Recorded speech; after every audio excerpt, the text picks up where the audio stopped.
When you're a kid, your bike will take you places you've never been before. It's your first taste of independence and ultimately, You get back here! Sorry, I gotta go save my friends! freedom. It starts with the first pushback against mom, who tells you not to go around the entire block, then you do. She tells you not to cross the big street into the other neighborhood, then you do. She tells you not to sneak out at night, steal secret government documents, use those documents to fire up a top-secret killer robot, and use the robot to destroy a creature that's waking up in the woods and feeding on neighborhood children. Then you do. For most of us, mom hasn't said that last part. But I know kids on bikes would go that far to save the day. How do I know? I've seen it again and again in movies and TV. In fact, kids on bikes saving the day has become a phenomenon. 2 recent popular shows feature kids saving the day thanks to two-wheeled transport. Stranger Things and Paper Girls. How does the sky look like that? Move, move, move! Let's get out of here! And if you're like me, you love that nostalgic feeling. You can almost close your eyes and feel the wind in your thinning hair, every bump in your arthritic knee, your friend standing on the peg behind you, hacking on the back of your neck after smoking for 30 years. Okay, this is why we reminisce via film and television, because trying to relive those moments just doesn't have the same impact. Here are 5 kids on bikes saving the day movies that let you reminisce safely from your couch.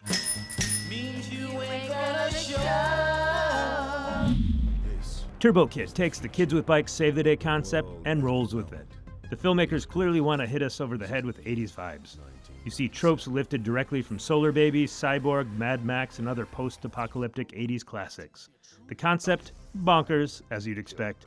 A BMX-riding kid puts together a ragtag team of misfits to take down an evil wasteland warlord. It feels like a Canon Studios film where the poster is created before the script is even written. But it works. After watching this film, I'm putting several dirt bikes in my bomb shelter because unlike other modes of transport, dirt bikes are post-apocalyptic proof. They don't need gas, they don't need many tune-ups. If you've got legs, they're ready to roll. Bikes are discreet. When you're trying to quickly ride through a neighborhood to escape the monster in your house, or the truck-sized one in the street, as in the case in Super 8, you generally want to stay out of the open. Of course, if you're like me, you remember the fastest route to get anywhere in your city. You know, the backyards without fences, the streets that go downhill, and the curbs or mounds to give you the most air. I could do an unprepared 30-minute TED Talk on the subject right now.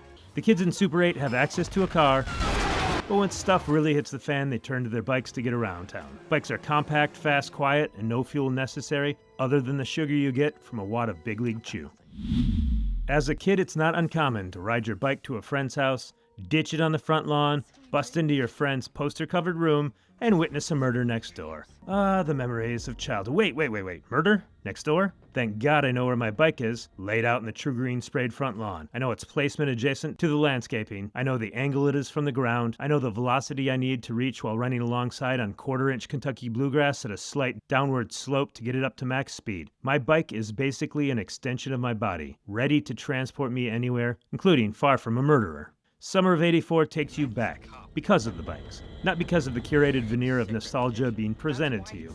The story is basically Teenage Rear Window, with 80s music, posters, t-shirts, and current events played on the 6 o'clock news in the background. You could replace those components with any era's music and iconography, and the movie would shift to that era. What works, though, is that the kids really lean into this world from the seats of their bikes. You get the feeling the bikes are extensions of their characters, enabling them to remain grounded while facing the horrors of the world. Riding your bike is an act of defiance. When you live in a dense city, it's much slower than public transportation, which can take you across town much faster. And your bike is a target for tougher kids. Your feet, they're more versatile if you're trying to escape bullies, police, or aliens. But you still ride because you feel more mature and more capable when on a bike. And when aliens start falling from the sky, you and your crew are more confident that you'll be able to protect your home from the hulking, neon-fanged creatures. E.T. is the OG Kids on Bikes Save the Day movie. You can shut your eyes and picture the scene, hear the music. As Elliot and company soar into the sky, taking E.T. to safety with the help of a little alien flair. Their bikes allow these kids to save the day. Imagine them trying to run away with E.T. Nope. Caught. E.T. gets dissected. Movie over. Instead, their bikes give them the advantage. These kids have ridden down every street, through every yard, across every playground, and into every construction site.